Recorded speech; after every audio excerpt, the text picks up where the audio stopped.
Bom dia, boa tarde, boa noite para você que está assistindo. Muito prazer, meu nome é Felipe, bati no microfone aqui, eita carcada. Mas enfim, hoje eu quero contar para vocês uma história de uma coisa que eu passei na minha vida por conta do medo de falar em público, do medo de dizer o que precisa ser dito quando a gente está passando por alguma situação em que a gente pode prejudicar uma outra pessoa e a gente precisa falar alguma coisa para ela. Quando eu tinha 13 anos, eu, o meu irmão, meu pai e minha mãe, a gente fez uma viagem para Minas Gerais, assim como todo fim de ano. E na volta, o meu pai, ele foi ultrapassar um caminhão e ele acabou não prevendo muito bem se ia dar tempo ou não e acabou dando de frente com outro carro.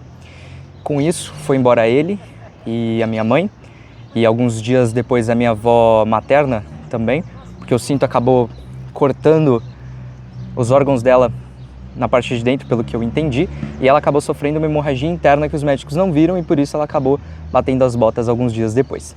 Só que eu e meu irmão, a gente sobreviveu, e aí os nossos pais deixaram uma herança pra gente, deixaram algumas coisas e a gente começou a receber auxílio do governo. Só que eu e o meu irmão, a gente tem um ano de diferença, né? Eu sou um ano mais novo. Então como é que funciona o auxílio? Quando da família, o irmão mais velho completa 21 anos, ele para de receber auxílio do governo, ele para de receber pensão. E, consequentemente, os irmãos mais novos passam a receber a parte dele. Só que o que aconteceu? Na época, como eu era muito novo, eu não sabia dessa parada de que eu passaria a receber mais dinheiro a partir do momento que meu irmão completasse 21 anos. E aí entrou o meu erro, porque quando eu completei 18 anos, eu fui morar sozinho.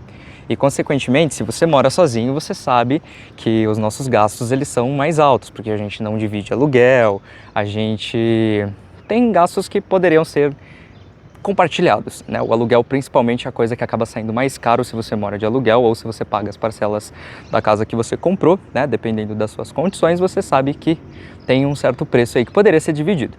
Mas, enfim.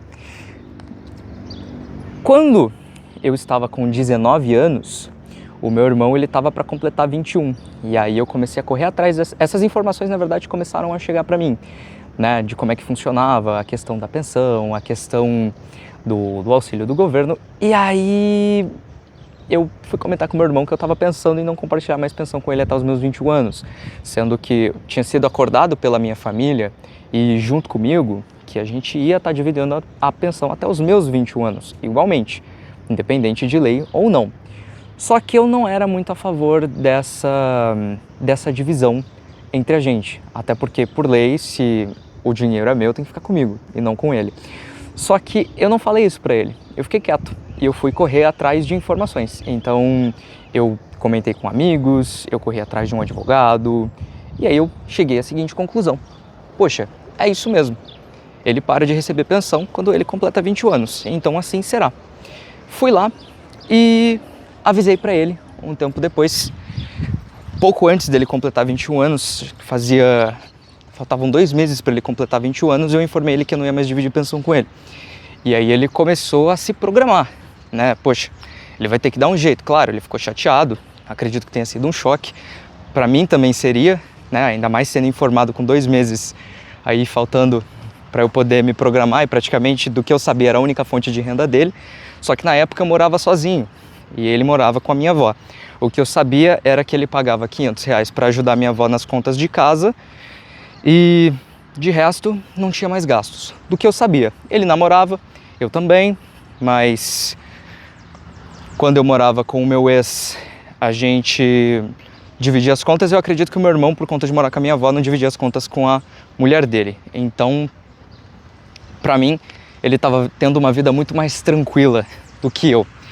Só que, com isso, teve a chegada dos meus 20 anos. Na chegada dos meus 20 anos, eu sofri um acidente de moto lá em Araraquara. E aí, adivinha quem foi me socorrer?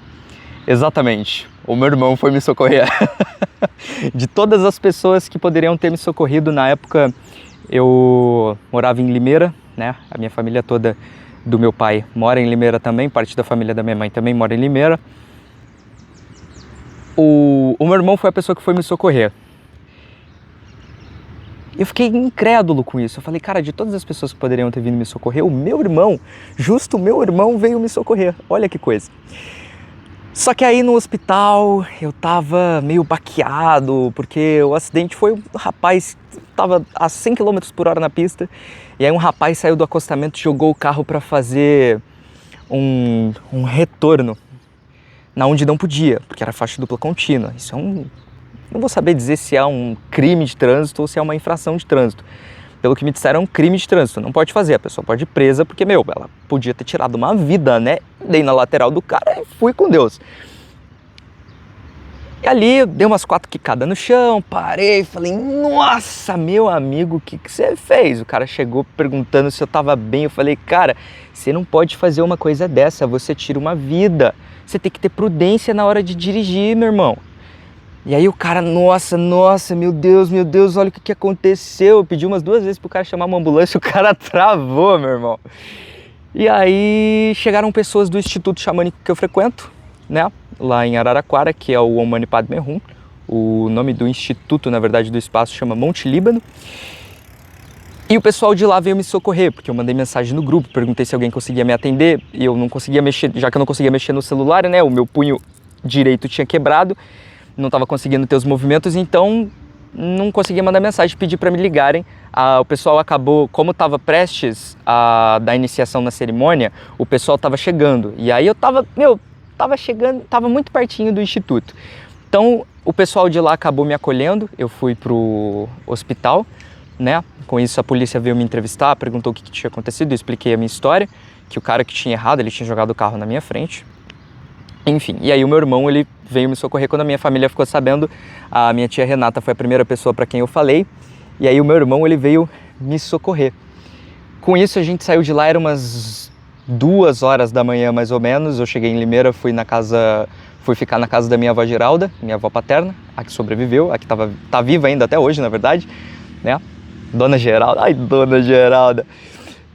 E ali eu fiquei por um dia, só que, cara, eu não aguentava ficar na casa da minha avó, porque era uma energia muito pesada, sabe? A minha avó, ela sofre de fibromialgia, ela tem grau de obesidade, acho que hoje está indo para o grau de obesidade 3, porque a minha avó acabou não tendo uma disciplina alimentar,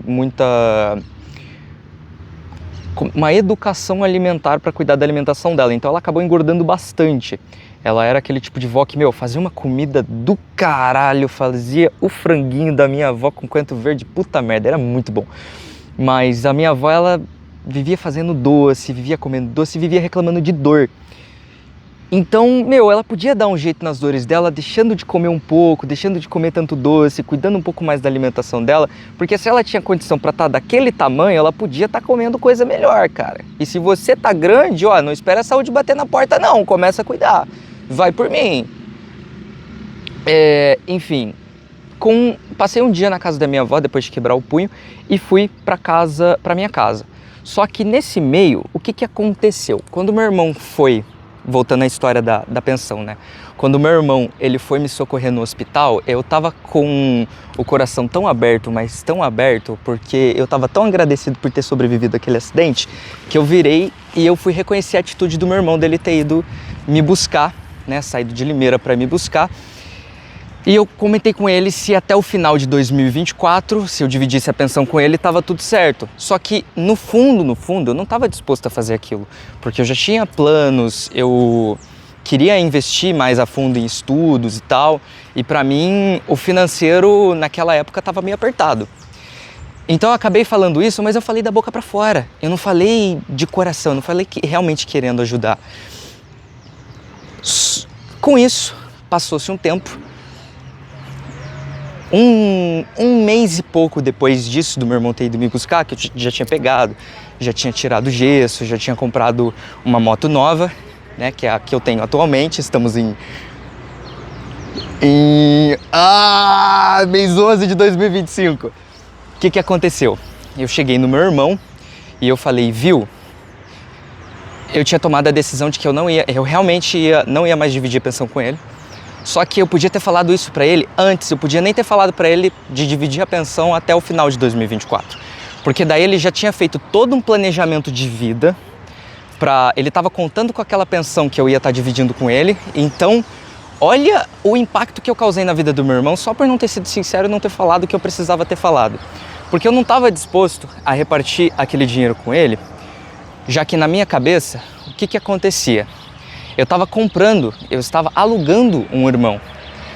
Na época em que eu e ele a gente morava juntos, na casa da minha avó, na minha cabeça o meu irmão ele não me tratava muito bem, ele não queria saber muito da minha vida. Às vezes eu perguntava pra ele da vida dele, ele não queria falar.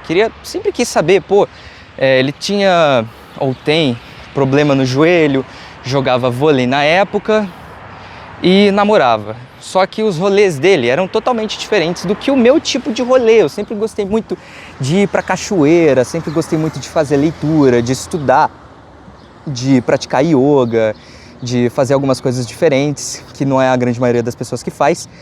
E o meu irmão, ele só sabia, na minha visão, na minha cabeça, assistir gameplay, assistir coisa de videogame, de jogos, que eu, na época, já tinha passado dessa época de jogar muito videogame, né? Eu já fui muito viciado em jogos e pornografia, enfim, quem conhece minha história sabe, tem lá no meu Instagram uma parte da minha história, tem um vídeo que eu comento sobre isso, que é de 5 minutos, mas beleza. Então, na minha cabeça, o meu irmão, ele era tipo um eu do passado, sabe? E que vivia no quarto, toda vez que eu ia na casa da minha avó, ele estava no quarto jogando videogame, era a parte que eu via da vida dele, sabe? Então, na minha cabeça, se eu fizesse ele sair daquela realidade, dar um choque de realidade nele, tipo, acorda pra vida, sabe? Começa a trabalhar, porque na época eu trabalhava e estudava ao mesmo tempo. Eu trabalhava em restaurante, estava cursando gastronomia e yoga ao mesmo tempo, na VVY. E aquilo me transformou muito, sabe? Foi na época em que eu e meu ex a gente terminou, eu fui morar sozinho pela primeira vez, então eu comecei a ter responsabilidades. E quando a gente adquire esse senso de responsabilidade, a vida ela muda totalmente, porque você começa a ter mais o que fazer, sabe? A vida não é mais só computador, não é mais só videogame e sair com os amigos e tal. Na época eu nem tinha amigos, sabe? Eu nunca fui uma pessoa de muitas amizades porque eu nunca gostei de ir pra bar, de ficar jogando conversa fora. Eu gosto de jogar conversa dentro. Eu gosto de conversar sobre o futuro, eu gosto de conversar sobre a minha vida, eu gosto de conversar sobre dinheiro, sobre sexo, sobre experiências pessoais, viagem e fazer network, sabe? É isso que eu gosto de fazer. Então as amizades que eu tenho hoje, por exemplo, são pessoas que a gente conversa sobre experiências. Eu tenho amigos psicólogos, eu tenho amiga bióloga, eu tenho fotógrafos, eu tenho um amigo que ele tem uma produtora, o nome dele é João Mertz. Inclusive ele é meu mentor hoje, ele está me ajudando na questão do marketing, do posicionamento, ele me ensinou muita coisa, eu comecei a andar com empresários, pessoas que têm negócios, pessoas que são chefe, e aí você vai vendo realidades totalmente diferentes daquelas que você está acostumado, daquelas pessoas que que só tem problema no trabalho, mas que só estão por dentro ali da parte do operacional, não estão por dentro da parte da gestão, não estão por dentro por trás da empresa, sabe? É muito diferente você ter contato com essas pessoas. Então, a minha cabeça ela começou a mudar.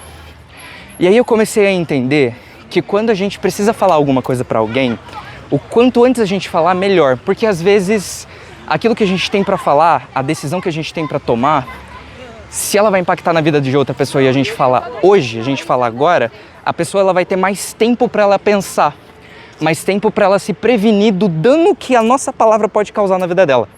Então, se uma pessoa te convidar para sair, por exemplo, e aí ela vai ter que ter uma vaga para você. Se você não fala para ela que você não vai poder ir, ela pode reservar aquela vaga para você. Isso pode custar tempo e energia dela e até dinheiro. Então, quando você não tiver a intenção de fazer alguma coisa com alguém, que alguém te fizer um convite e a sua resposta for não, fale. Fale abertamente, fale sem medo, porque senão você vai prejudicar muito mais a pessoa do que você